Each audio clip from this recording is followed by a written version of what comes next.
142 অনুচ্ছেদ প্রয়োগ করে নির্দেশ সুপ্রিম কোর্টের। এসআইআর এ বিবেচনাধীন ট্রাইব্যুনালে নিষ্পত্তি হওয়া ব্যক্তিদের বড়সড় স্বস্তি। আমাদের সঙ্গে রয়েছেন আমাদের অ্যাসিস্ট্যান্ট এডিটর তন্ময় প্রামাণিক রয়েছেন। তন্ময়, এক্ষেত্রে দুটো তারিখ কিন্তু ঠিক করে দেওয়া হয়েছে। এক হচ্ছে 21 তারিখের মধ্যে নাম উঠলে তারা প্রথম দফায় ভোট দিতে পারবেন, অপরদিকে 27 তারিখের মধ্যে নাম উঠলে যারা দ্বিতীয় দফায় রয়েছেন তারা দ্বিতীয় দফায় ভোটটা দিতে পারবেন। এখানে একটা জিনিস জানতে হবে, আমাদের রাজ্যে দুদিন ভোট রয়েছে, একটি 23 এপ্রিল, একটি 29 এপ্রিল। কোথাও তো মিনিমাম প্রিপারেশনের জন্য একটা সময় দরকার। ঠিক সেটা বিবেচনা করি সুপ্রিম কোর্ট কিন্তু এই ডেট দুটি বলে দিয়েছে।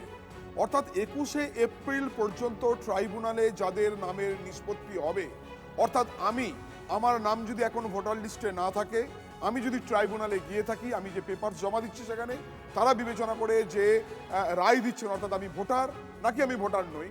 যদি আমি ভোটার হই তাহলে ট্রাইব্যুনাল নিষ্পত্তি করে দিল আমার যে মামলা রয়েছে ট্রাইব্যুনালে, আমার যে আপিল রয়েছে, তাহলে আমি 21 তারিখ পর্যন্ত যদি আমার নাম ট্রাইব্যুনালে নিষ্পত্তি হয়ে যায়, অর্থাৎ আমি প্রকৃত ভোটার, তাহলে তাকে 23 তারিখে ভোট দেওয়ার ব্যবস্থা করে দিতে হবে কমিশনকে।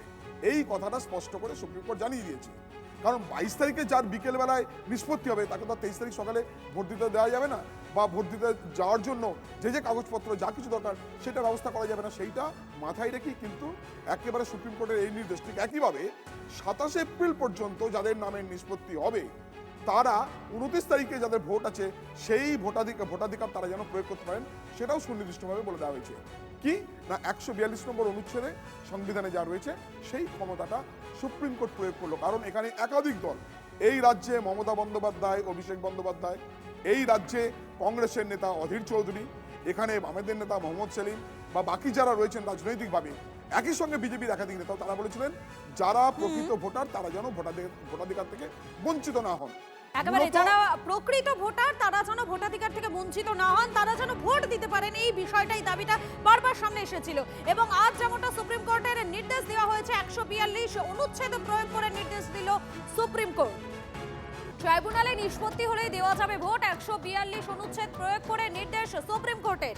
আর এই বিষয়ে হাইকোর্টের অবসরপ্রাপ্ত প্রধান বিচারপতি দেবাশিস করগুপ্ত কি বলছেন শোনাবো আপনাদের।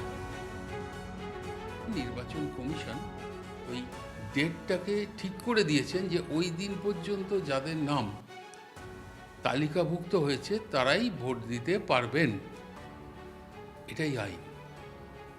কিন্তু একমাত্র সুপ্রিম কোর্টের এই অধিকার রয়েছে যদি মনে করেন যে ফর কমপ্লিট জাস্টিস যারা ট্রাইব্যুনাল বৈধ ভোটার বলে ঘোষণা করবে তাদের নামটা